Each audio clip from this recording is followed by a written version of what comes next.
পশ্চিমবঙ্গের বিধানসভার ভোট এখন দরজায়, অর্থাৎ বিধানসভা ভোটের তারিখ ঘোষণা করা হয়ে গেছে।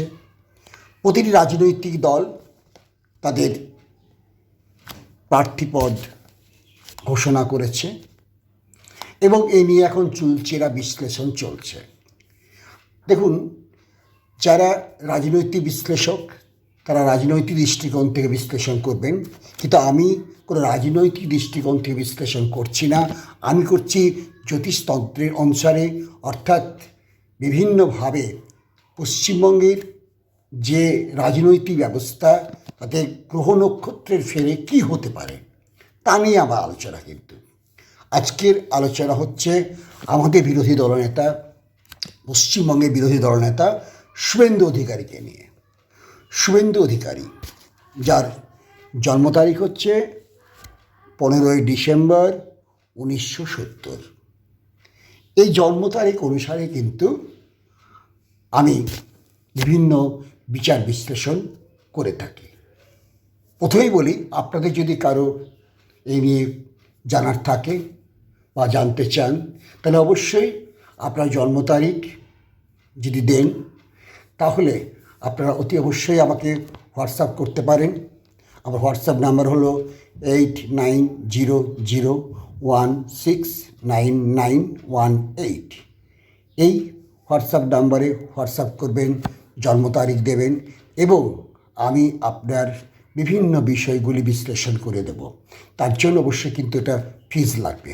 যাই হোক, এখন যে নিয়ে আলোচনা করছি সে আলোচনায় আসি। আমার আলোচনা বিষয়বস্তু হচ্ছে শুভেন্দু অধিকারী কি এবার যে দুটি কেন্দ্রে লড়াই করছেন, নন্দীগ্রাম এবং ভবানীপুর, কি হতে চলেছে। দেখুন, শুভেন্দুর জন্ম তারিখ অনুসারে বলা যায় শুভেন্দুর মধ্যে এখন কিন্তু একটা রাজ চক্রবর্তী যোগ। রাজ চক্রবর্তী যোগ কথাটা শুনে অনেকে হয়তো বলতে শুরু করবেন, তাহলে কি উনি মুখ্যমন্ত্রী হচ্ছেন? মুখ্যমন্ত্রী হওয়া আলাদা আর রাজ চক্রবর্তী যোগটা কিন্তু আলাদা। রাজ চক্রবর্তী যোগ তাকেই বলা যায় যদি দেখা যায় যে তার মধ্যে, অর্থাৎ জাতকের মধ্যে কিছু ভালো দিক, ভালো গুণ প্রভাবিত হচ্ছে এবং তার ফলে তিনি যে কাজে হাত দেবেন সে কাজে তার সাফল্য আসতে চলেছে। এই রকম সময়কালকে কিন্তু সাধারণভাবে আমরা রাজ চক্রবর্তী যোগ বলে থাকি। এর সাথে কিন্তু রাজার বা ভালো কিছু ওসব কোনো সম্পর্ক নেই। যাই হোক, আমি আবার আলোচনাতে আসছি। সেটা হচ্ছে শুভেন্দু অধিকারীর যে জন্ম তারিখ, সে অনুসারে প্রথমেই বলা যায় যে ওনার মধ্যে একটা ভালো সময়ের একটা ইঙ্গিত পাওয়া যাচ্ছে। অর্থাৎ এ বিষয়ে নিশ্চিতভাবে বলা যেতে পারে যে তিনি পুনর্নির্বাচিত হবেন, এ বিষয়ে কোনো ভুল নেই। এখন দুটি আসনে তিনি লড়ছেন, একটা হচ্ছে নন্দীগ্রাম, একটা হচ্ছে ভবানীপুর। দুটি আসনেই কিন্তু তিনি খুব ভালো কন্টেস্ট করবেন এবং খুব বিশ্লেষণ করে বিভিন্ন বিষয় দেখে বিচার করে আমি বলতে পারি যে নন্দীগ্রামে তিনি অবশ্যই জিতছেন, ভালো মার্জিনে জিতছেন। তাহলে ভবানীপুরে কী হবে? মমতা বন্দ্যোপাধ্যায় কি হেরে যাবে?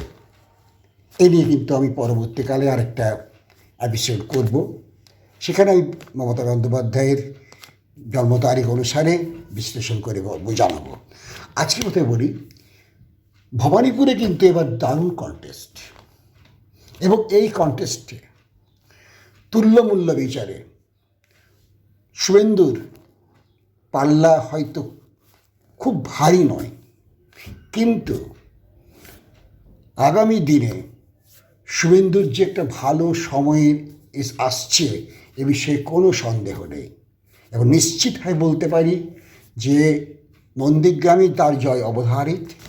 ভবানীপুরে তিনি একটা ভালো মার্ক করতে চলেছেন এবং আগামী দিনে তিনি একটা পশ্চিমবঙ্গ রাজনীতির ক্ষেত্রে তিনি পুনরায় একটা বড় ভূমিকা নেবেন, এ বিষয়ে কোনো সন্দেহ নেই। তাহলে আজকে আমি এটা বলতে পারি যে আজকে আলোচনার মধ্য দিয়ে শুভেন্দুর জীবনের একটা টার্ন পয়েন্ট কিন্তু 2026।